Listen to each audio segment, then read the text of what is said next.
I'm 21 and I'm from Orange County, California, and I've been studying at Brainstorm for about 5 terms now, and I've been pursuing art in general for about, I guess, 4 years.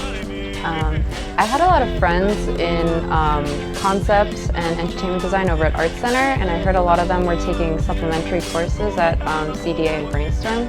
And so I heard CDA was more animation and Brainstorm was more live action. So I decided to kind of take some classes here and try it out. I had taken a few design classes, but they were mostly line and silhouette. I realized I wasn't very strong at rendering, so I decided to take some basic classes and brush up on fundamentals. It was a lot of painting from life and actually going outside and having a live model, and that was actually really difficult but really fun. My favorite homework assignment was the 2 value studies actually for the film frames.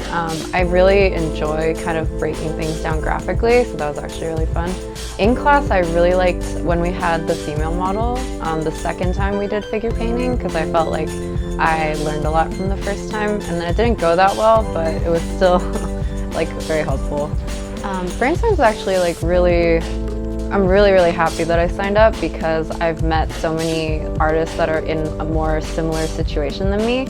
I think most concept students I knew were at Art Center, and it was a very different environment, and here you kind of get the freedom to choose what to specialize in, and then you find a lot of older people or people who have just recently started studying concept, and it's more of a mixed bag and just a really cool mix of perspectives. I thrive on structure, so having an actual class where you go once a week and you have crit and you post on a blog and you get individual feedback is really helpful for me. Brainstorm, design, solve, learn.